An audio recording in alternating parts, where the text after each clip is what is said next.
Come on in. I'll be right with you. I have to tell you, I wouldn't normally be squeezing you in right now, but since you and I seem to have a connection through our names, like your cousin Benvolio, I'm finding a few minutes for you because I know that you have a big job before tomorrow morning, and I know you got a little something you want to do after your secret marriage. But I'm warning you, watch out for that rat catcher Tybalt. He's a troublemaker, and he'll look for any excuse to provoke a fight with you or any of the Montague house.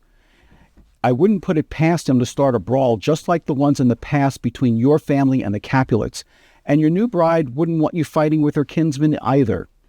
I know you say you're going to show her how much you love her and let her know that one way or the other, your love's going to be written down in history. Well, that will require a great deal of discipline and the ability to walk away from a fight when provoked. So don't take the bait. Sure, it's easy to talk about love and romance, but just wait till Tybalt catches up with you when Capulet isn't around to hold him in check. Right now, I'm speculating that he's thinking, I'm going to put Romeo's fame right smack dab out of date. I urge you to wonder what tomorrow's going to really bring, because if you don't find a way to avoid fighting Tybalt tomorrow, I fear it's going to be heartaches and sorrow, and your love's going to be destroyed by tragedy. But if you take my advice, young Montague, and leave Verona while you can with your bride, then someday future lovers will emulate you both, vowing, our love's going to be written down in history, just like Romeo and Juliet.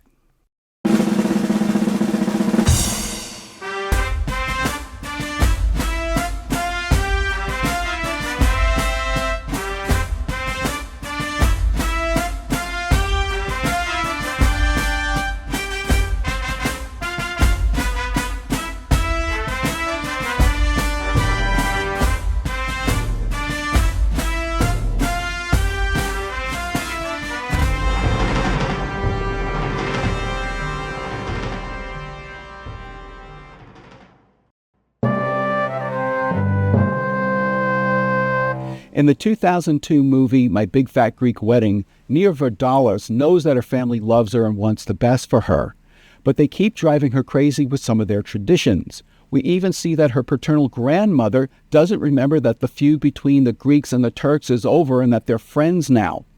If only that had been the case between the Capulets and the Montagues, Romeo and Juliet might have had a happy ending.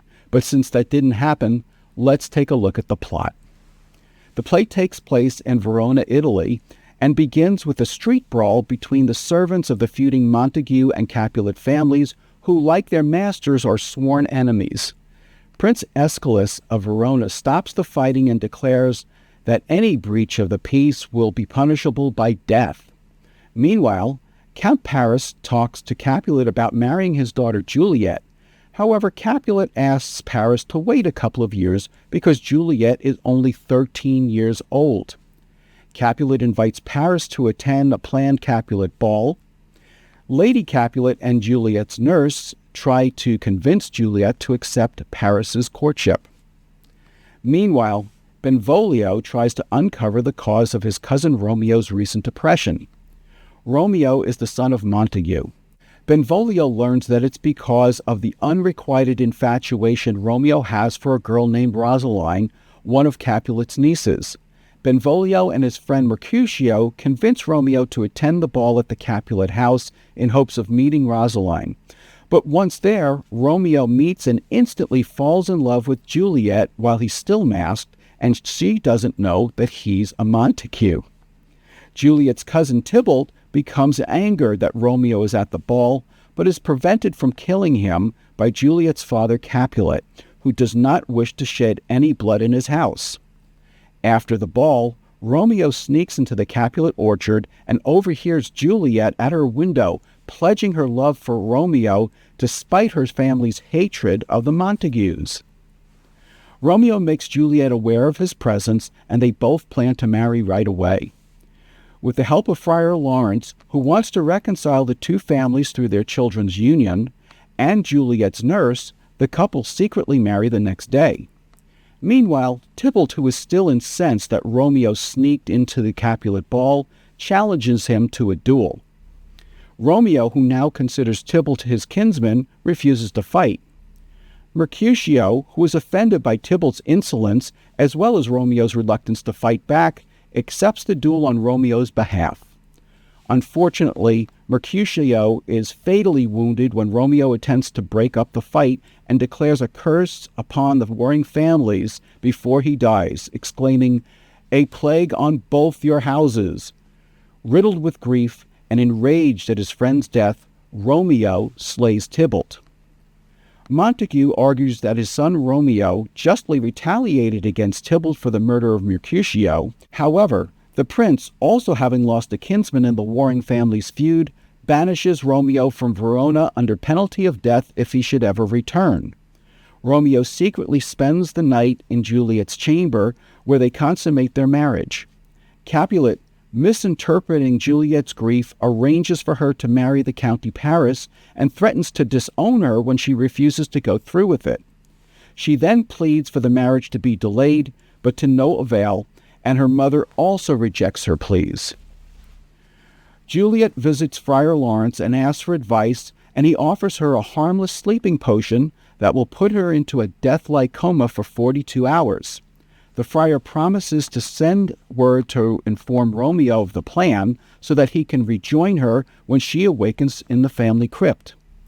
On the night before the wedding, Juliet drinks the potion, and the next day her family discovers her body lifeless and lays her in the family tomb. Unfortunately, Friar Lawrence's message does not reach Romeo due to a plague that prevents the communication.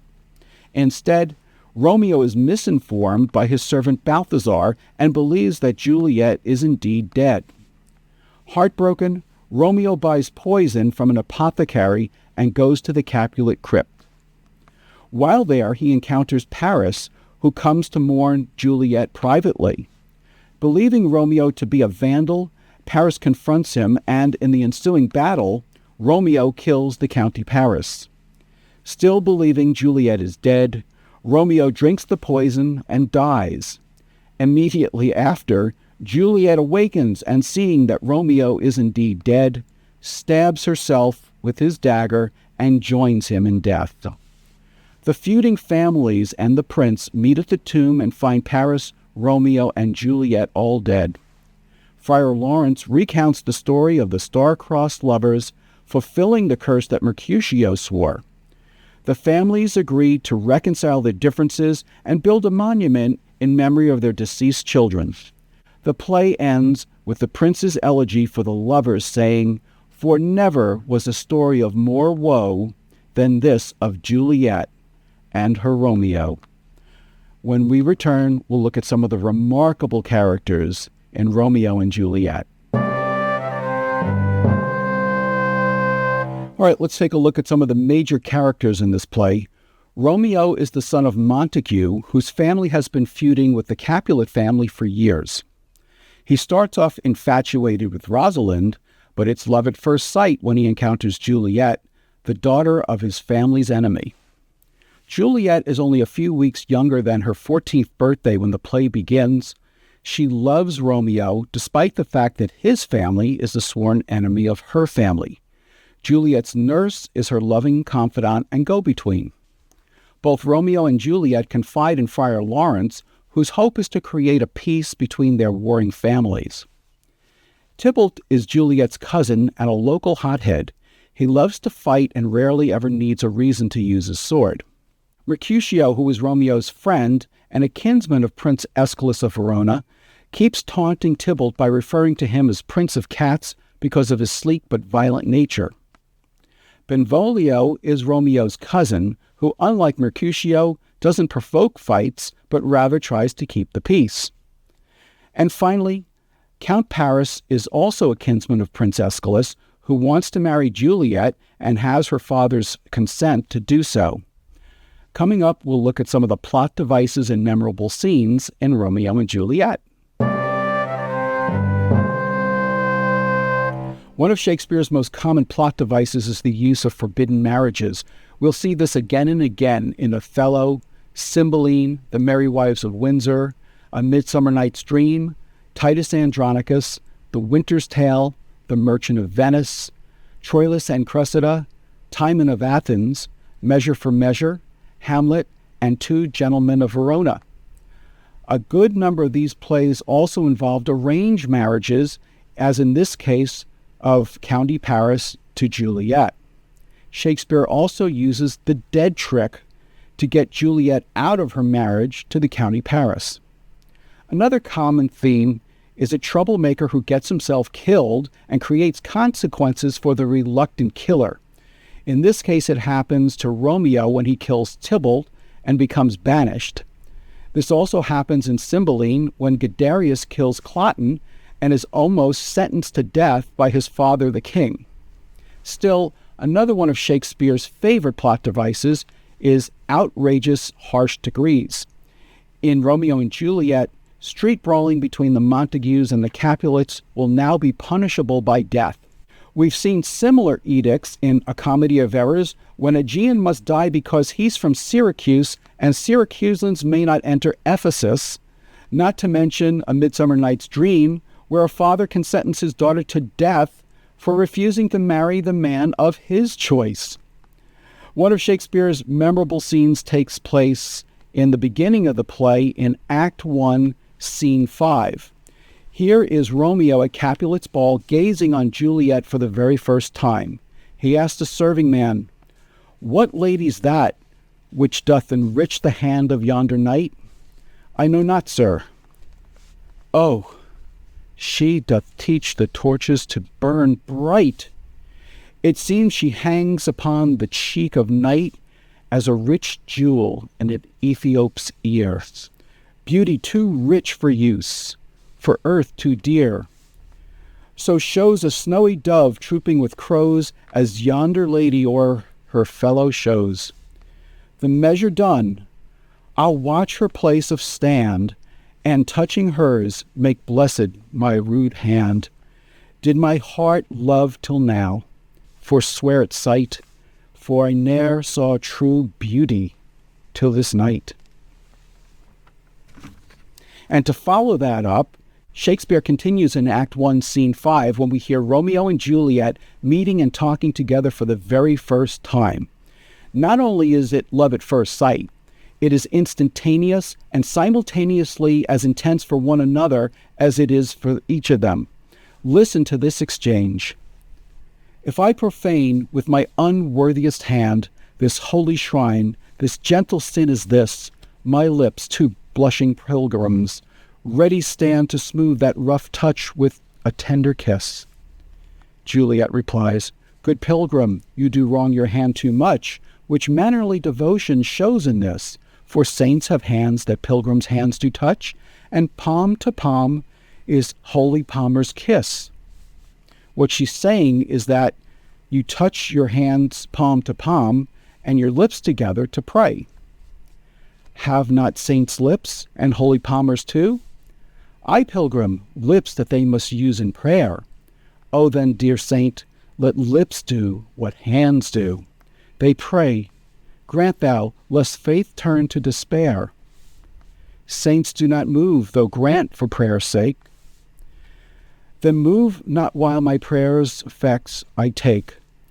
Thus from my lips, by thine, my sin is purged. This is when they kiss. And Juliet says, then have my lips the sin that they have took.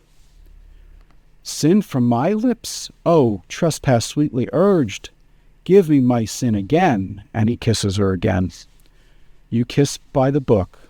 In other words, he uses this excuse of taking back his sin as another reason to kiss Juliet once more, which he obviously doesn't mind. As far as memorable scenes go, you can't get more memorable than Act 2, Scene 1, when Romeo hears Juliet talking about him in the orchard below her bedroom window, but we'll save that for Shakespeare's most powerful lines. In the meantime, I also want you to remember that Shakespeare uses opposites as plot devices. Light, dark, day, night, sun, moon are all through this play because he's speaking in the language of love.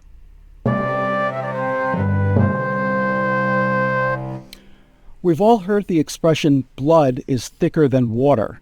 In Romeo and Juliet, the pair must decide whether or not they want to stay loyal to their families, their blood, or cast all that aside to enjoy their head over heels, love at first sight romance. Sure, I just used a whole bunch of cliches, but we're talking about Romeo and Juliet's timeless love affair. If any tragic love story ever deserved to be peppered with cliches, it's certainly this one.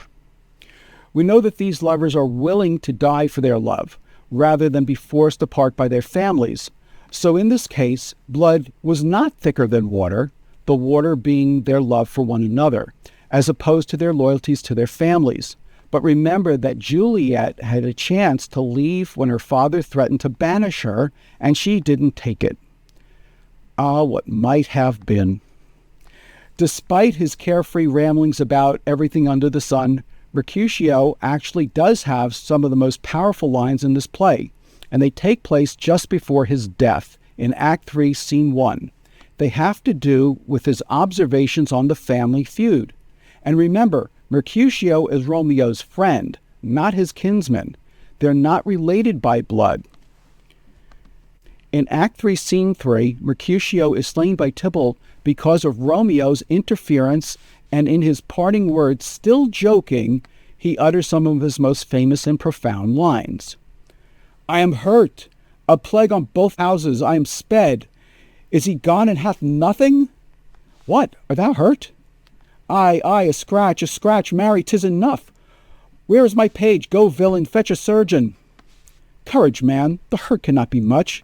No, 'tis not so deep as a well, nor so wide as a church door, but 'tis enough. 'Twill serve.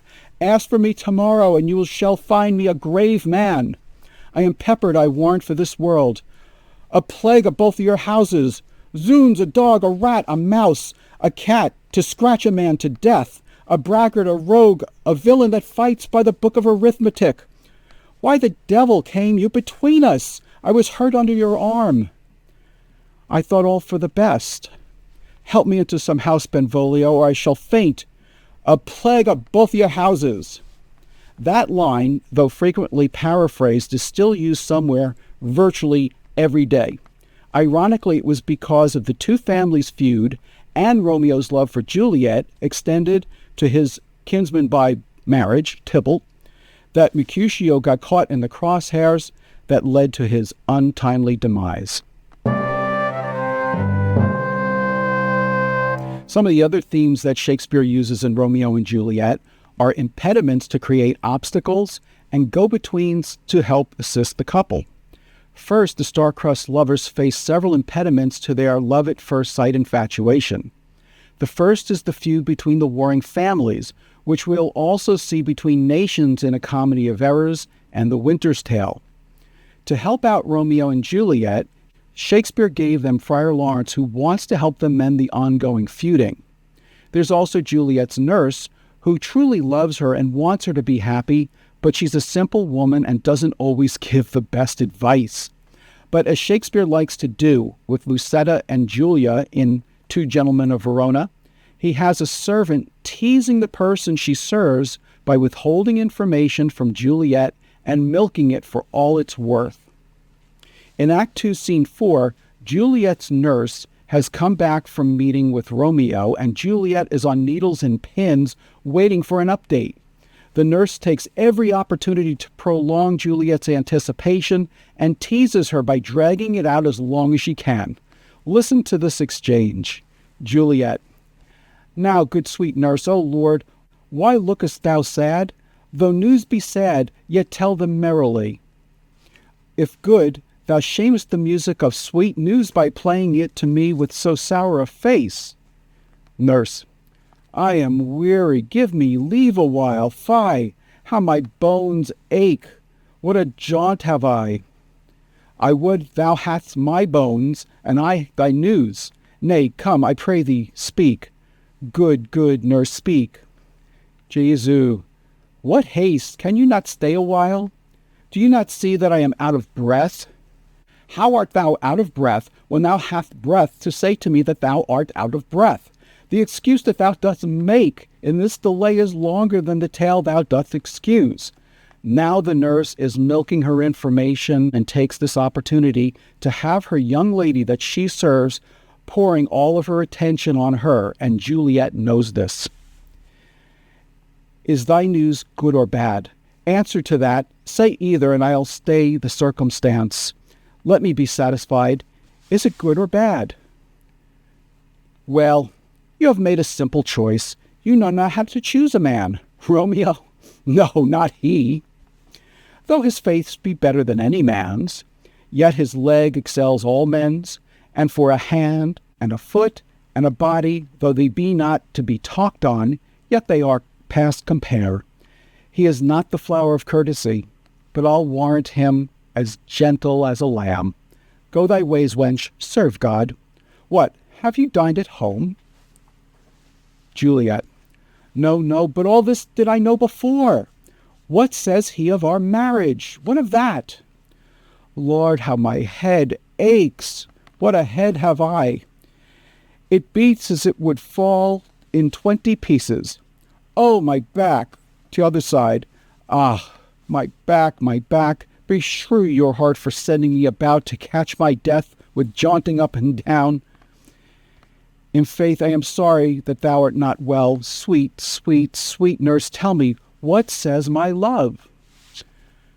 Your love says, like an honest gentleman, and a courteous, and a kind, and a handsome, and I warrant a virtuous. Where is your mother? Where is my mother? Why, she is within. Where should she be? How oddly thou repliest. Your love says, like an honest gentleman, where is your mother? Oh, God's dear lady, are you so hot? Marry, come up, I trow. Is this the poultice for my aching bones? Henceforth do your messages yourself. Here's such a coil. Come, what says Romeo? Have you got leave to go to shrift today? I have. Finally, the nurse tells Juliet the news she wants to hear. Then hie you hence to Friar Lawrence's cell. There stays you a husband to make you a wife. Now comes the wanton blood up in your cheeks. They'll be in scarlet straight at any news. Hie you to church. I must another way, to fetch a ladder by the which your love must climb a bird's nest soon when it is dark. I am the drudge and toil in your delight, but you shall bear the burden soon at night. Next we have the intended letters of correspondence that go astray, such as occurs in Love's Labour's Lost thanks to Costard. In Romeo and Juliet, Friar Lawrence fails to get his message to Romeo, and the play ends in tragedy, thus reinforcing the old adage, if you want something done right, you have to do it yourself. And of course, we can't forget banished characters. This also occurs in Richard II, Henry IV Part 2, Titus Andronicus, Coriolanus, Cymbeline, As You Like It, and Two Gentlemen of Verona. But unlike the banished characters in the other plays, Romeo doesn't come back to usurp, sack, regain power, or lead a band of forest-dwelling thieves to punish those who banished him. When we get back, we'll look at some of Shakespeare's most powerful lines in Romeo and Juliet. All right, as promised, let's take a look at Act 2, Scene 1, which contains some of the most well-known and most magnificent lines of love ever captured in any play by any author. Here is the interaction of Romeo reflecting on Juliet after having just met her and then stumbling upon her in her orchard as she's talking about him, unaware of his presence. But soft. What light through yonder window breaks? It is the east, and Juliet is the sun. Arise, fair sun, and kill the envious moon, who is already sick and pale with grief that thou, her maid, art far more fair than she. Be not her maid, since she is envious. Her vestal livery is but sick and green, and none but fools do wear it. Cast it off. It is my lady. Oh, it is my love. Oh, that she knew she were. She speaks, yet she says nothing. What of that? Her eye discourses. I will answer it. I am too bold. 'Tis not to me she speaks. Two of the fairest stars in all the heaven having some business, do entreat her eyes to twinkle in their spheres till they return. What if her eyes were there, they in her head? The brightness of her cheek would shame those stars as daylight doth a lamp. Her eye in heaven would through the airy region steam so bright that birds would sing and think it were not night. See how she leans her cheek upon her hand. Oh, that I were a glove upon that hand, that I might touch that cheek. Ay me, she speaks. Oh, speak again, bright angel, for thou art as glorious to this night, being o'er my head, as is a winged messenger of heaven unto the white upturned wondering eyes of mortals that fall back to gaze on him, when he bestrides the lazing, puffing clouds and sails upon the bosom of the air. Oh, Romeo, Romeo, wherefore art thou Romeo? By the way, wherefore does not mean where are you? It means why are you a Romeo and thus my enemy? Deny thy father and refuse thy name, or if thou wilt not, be but sworn my love, and I'll no longer be a Capulet. Shall I hear more, or shall I speak at this? 'Tis but thy name that is my enemy. Thou art thyself, though not a Montague. What's Montague? It is nor hand, nor foot, nor arm, nor face, nor any other part belonging to a man. Here Shakespeare is being a little bit suggestive. Oh, be some other name. What's in a name? That which we call a rose by any other word would smell as sweet. So Romeo would, were he not Romeo called, retain that dear perfection which he owes without that title. Romeo, doff thy name, and for thy name, which is no part of thee, take all myself. At this point, he can't refrain from speaking out. I take thee at thy word. Call me but love, and I'll be new baptized. Henceforth I never will be Romeo. What man art thou that thus bescreened in night, so stumbleth on my counsel? By a name I know not how to tell thee who I am. My name, dear saint, is hateful to myself because it is an enemy to thee. Had I it written, I would tear the word. My ears have not yet drunk 100 words of thy tongue's uttering, yet I know the sound. Art thou not Romeo and a Montague? Neither, fair maid, if either thee dislike. This exchange is probably used for more Shakespeare auditions by acting couples than any other lines in any play. And most people will probably already be familiar with some of these lines before they even look at the script. And we'll finish this section with some of the most beautiful lines ever written and spoken by Juliet, also in Act 2, Scene 1. My bounty is as boundless as the sea. My love is deep. The more I give thee, the more I have, for both are infinite. And who could forget? Good night, good night. Parting is such sweet sorrow that I shall say good night till it be morrow. When we get back, we'll look at some of the major turning points and correlations in this great Shakespeare play. There are several major turning points in this play. First, we have Romeo encountering the illiterate Capulet servant Peter, who is sent to deliver invitations to the ball but cannot read the names on his note.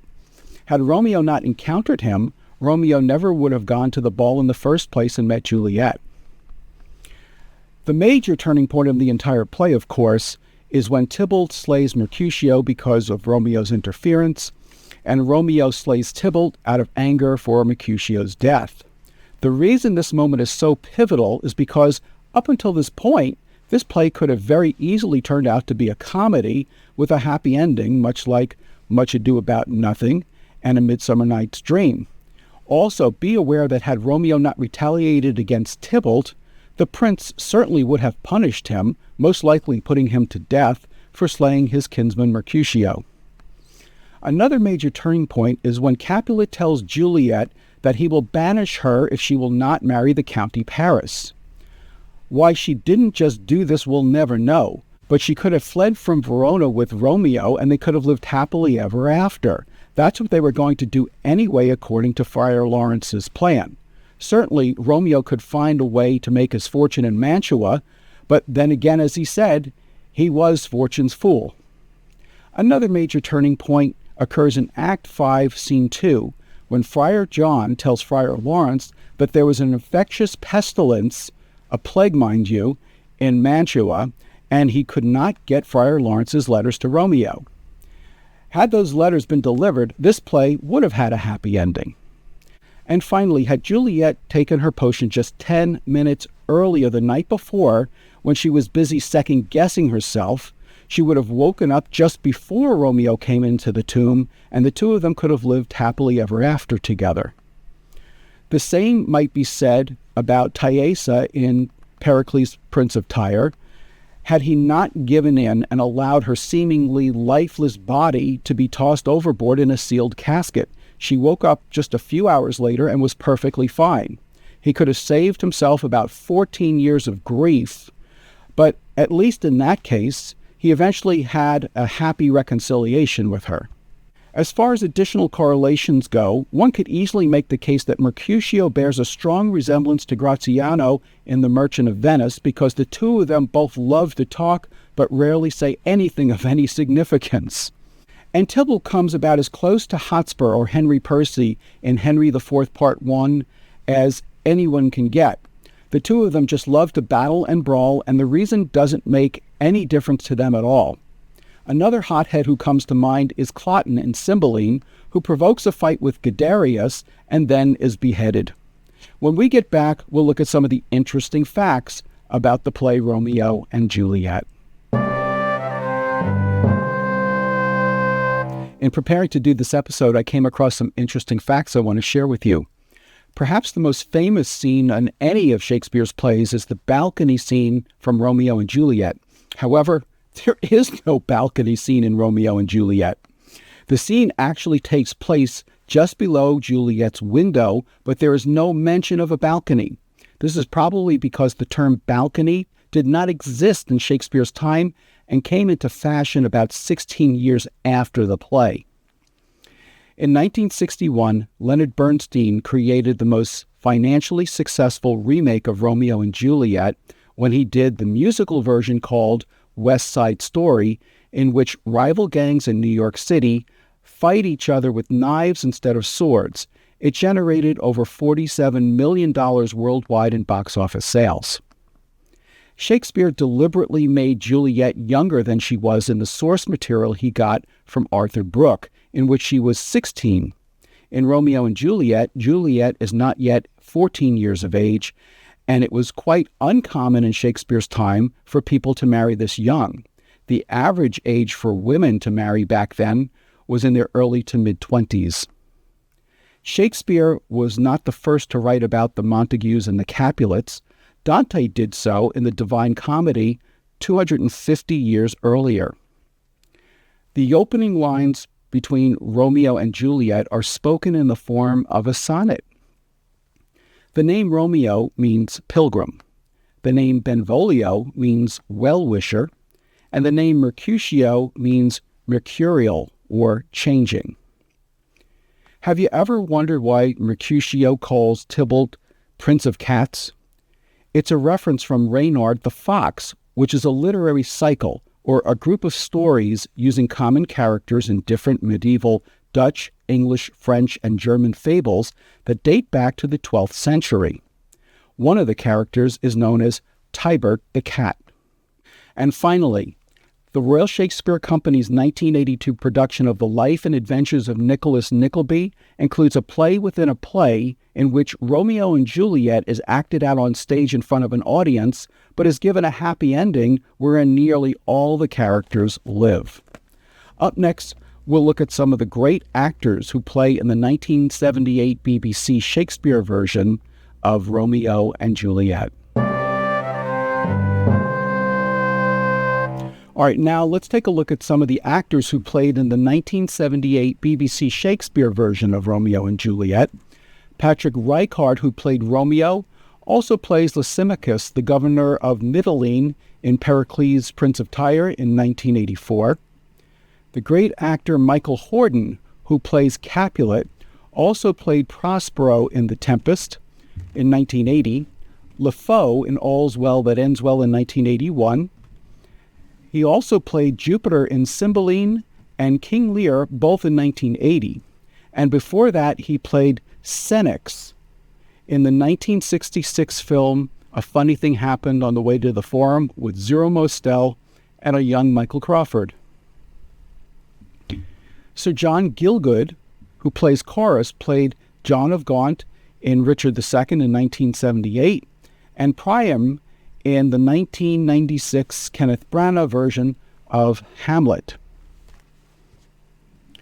Joseph O'Connor, who plays Friar Lawrence, also played Lodovico in the 1981 BBC version of Othello, that's the Kenneth Branagh one, and the Duke of Exeter in the 1983 version of Henry VI Part 1. Christopher Strawley, who plays Benvolio, also played Claudio in Measure for Measure in 1979. Esmond Knight, who plays Old Capulet, played Priam in Troilus and Cressida, and Lepidus in Antony and Cleopatra, both in 1981. Bunny Reed, who plays Abraham, also played the jailer in A Comedy of Errors in 1983. Vernon Dobchev, who plays the apothecary, also plays Agamemnon in the 1981 version of Troilus and Cressida, and Don John in Much Ado About Nothing in 1984. John Savaden, who plays Friar John, also played the second senator in the 1995 Kenneth Branagh film Othello. And finally, Alan Rickman, who made his television debut playing Tybalt, went on to play Colonel Brandon in the 1995 film Sense and Sensibility with Emma Thompson and Kate Winslet, and played Bruce Willis's nemesis, Hans Gruber, in the 1988 blockbuster film Die Hard. Stay tuned for today's trivia challenge, which is called Bands of Brothers. All right, now it's time for today's trivia challenge called Band of Brothers. Name the play in which these brothers appear. Number 1, Antipholus of Syracuse and Antipholus of Ephesus. Number 2, Duke Senior and Duke Frederick. And number 3, Philip Falconbridge and Robert Falconbridge. When we get back, I'll have the answers for you, as well as some relevant lessons from Romeo and Juliet. Okay, now let's see how you did on today's trivia challenge called Bands of Brothers. Name the play in which these brothers appear. Number 1, Antipholus of Syracuse and Antipholus of Ephesus. Those are a pair of the twins in A Comedy of Errors. Number 2, Duke Senior and Duke Frederick.